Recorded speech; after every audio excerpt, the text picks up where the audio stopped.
Left of the box.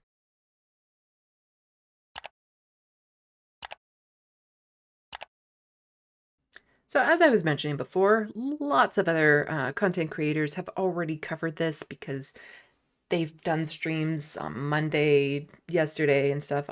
This is the first time I've been able to get in front of a camera since Justin Trudeau has stepped down.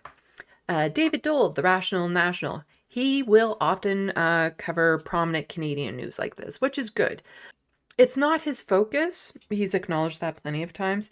And his videos about Canada, they don't do nearly as well as his other videos when he's talking about American politics. But I do appreciate it when he covers it because he's very knowledgeable. His videos are very well put together. But sometimes when he does them, I'm just like, you're missing a little bit of perspective. A little bit. And it's not just him, it's other people as well, but there was just a couple things he said in his video. And I do recommend that people go check out his video. You'll see the title of it on screen when I pop it up. And so, I always recommend go check out Rational National, David Dole's stuff. He does brilliant work. But I did have a little bit of a, about a couple things. About a couple. In terms of offering any actual solutions to the problems that he is pinpointing. But this gets to some of the popularity of the liberal programs that have not helped them, even though they are popular programs. So the Liberals have not seen a boost in their electoral fortunes from the budget, but that does not mean the major policies within the budget are unpopular. In fact, every budget item presented to respondents received majority approval.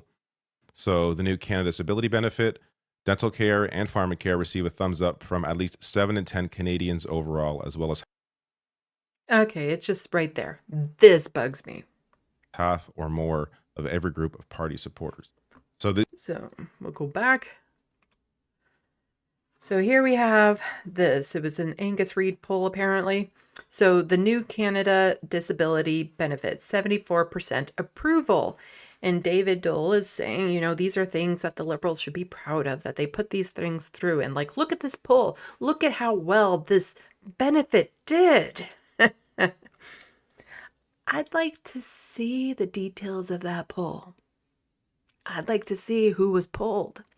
Because the thing is if you ask the average Canadian out there, they might say, yeah, the CDB, the Canada Disability Benefit, really good idea. I think people who live with disabilities should get a little bit of extra because they're not given enough to live on.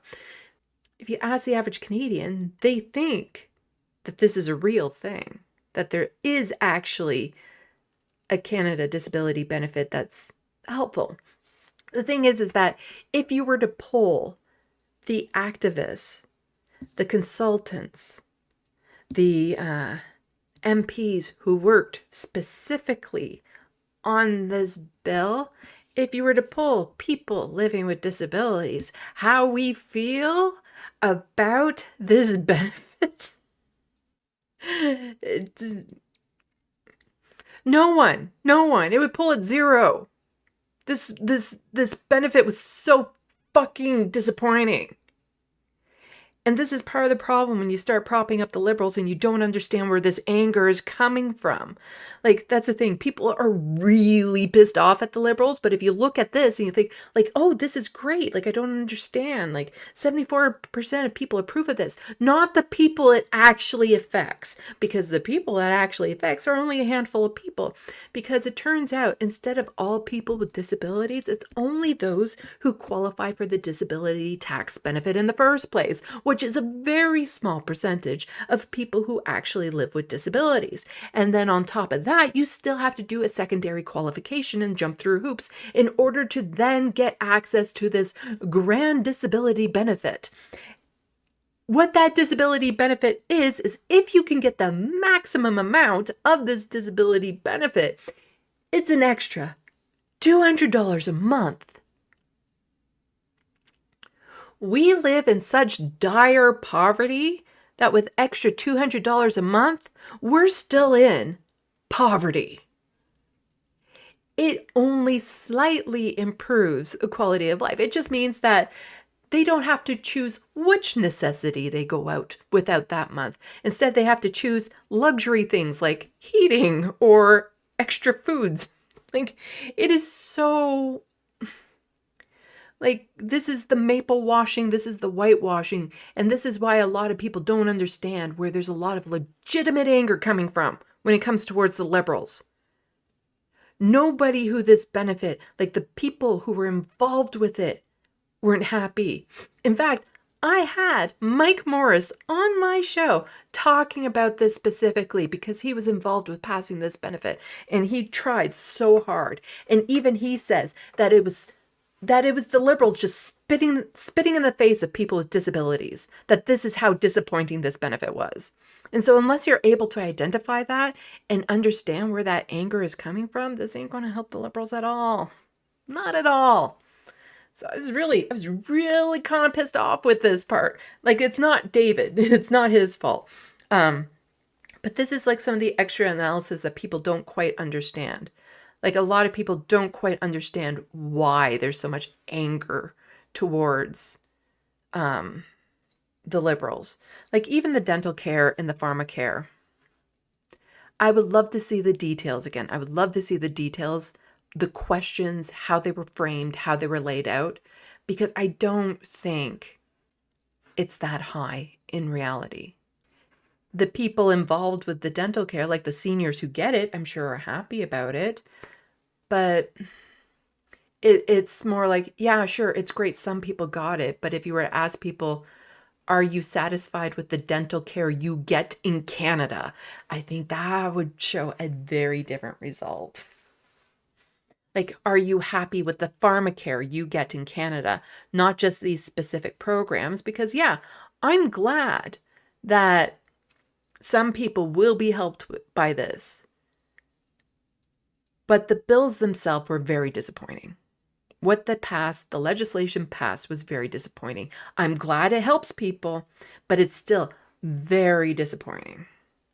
There's a lot of Canadians also not really a fan of him. So this is actual underlying policy or anything he plans to implement hasn't really changed compared to where the party, has historically been. Now, on Pierre Poilievre's net approval, it appears a lot of Canadians also not really a fan of him. So this is Angus Reid, December 30th. Canada is a minus 17 on approval of Pierre Poilievre. Now, I actually tend to think this may change for the good for him. I watched his interview with Jordan Peterson, and while I'm someone who I would argue knows better than the average person, and was able to see through a lot of his garbage, I could also see how somebody going into that, not knowing a whole hell of a lot, could come out of that interview thinking that Pierre Poilievre looks good. And if he continues that same strategy, again, of speaking to the issues that people face, and pinning all those problems on the Liberal Party, I could see that benefiting him in a future election. Unless the case is properly prosecuted on whether it's the NDP or the Liberals doing it, in terms of how empty Pierre Poilievre is in his rhetoric in any sort of attempt to actually address those problems. But if enough people fall for the marketing that Pierre Poilievre is putting out, then it's going to help. You see, the thing that I would want to add to this sort of thing is, well, Dave lives in the same province as me, Ontario. Doug Ford is our premier. He's currently the most disapproved of premier in the country. He's at the bottom. Yet if there was to be an election right now, he would win. He would win. Doug Ford would become the premier again. Showing the disapproval ratings really doesn't mean anything these days. It really doesn't. Because it's all a matter of what do the other party members bring to the table. How many of them actually energize their base to get them out, excite them to come out. Because, like I said, Doug Ford would absolutely win again right now if there was an election, despite him being the most disapproved of premier. Like, the fact that he got reelected with the approval rating he had says everything you need to know. So the fact that Pierre Poilievre has like a horrendously low approval rating means nothing. It means nothing.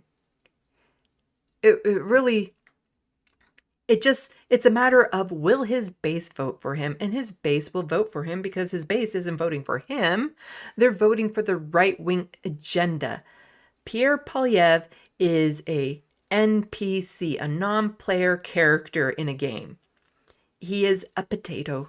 He is just somebody that spews, that all the focus of the right-wing agenda is funneled into him, and he's just the talking head of it.